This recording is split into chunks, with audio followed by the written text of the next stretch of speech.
Постојат два вида на тестирање на ситуација. Едното е лично, другото е телефонско тестирање.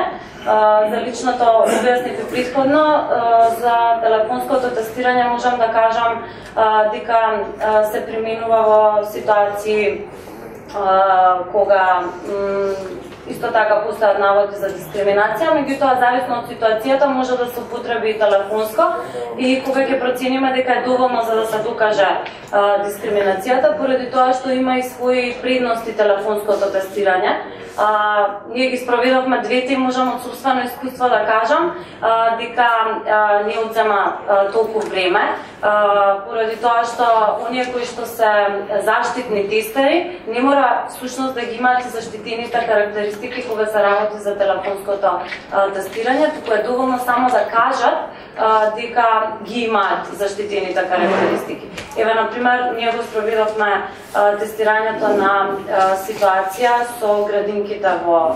Република Македонија за постојање на индици за дискриминација кон децата со интелектуална попреченост.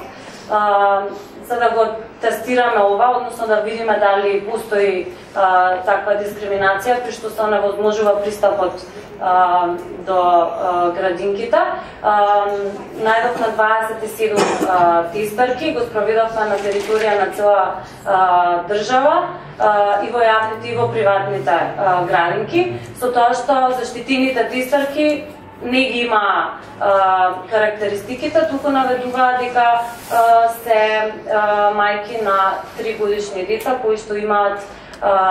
лесна интелектуална попреченост, додека контролната тестарка беше наведуваше дека е мајка на дете на 3-годишна возраст, без да понатаму навлага дека нема интелектуална попреченост и ситуацијата ни се покажа дека е добро што сме го одбрале овој начин на телефонско тестирање наместо личното тестирање, поради тоа што ни ја покажа вистинската состојба во градинките. Значи зависи од случајот кој тип на тестирање ќе биде одбран. Секако дека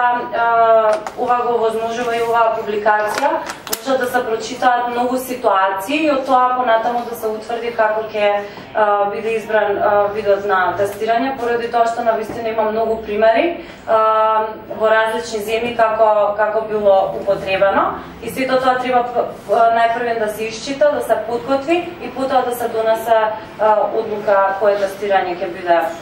користено. Секако телефонското тестирање, како што спомнавте претходно, може да се користи најподобно и за истражување кога сакаме да промениме одредена политика или пак определен закон.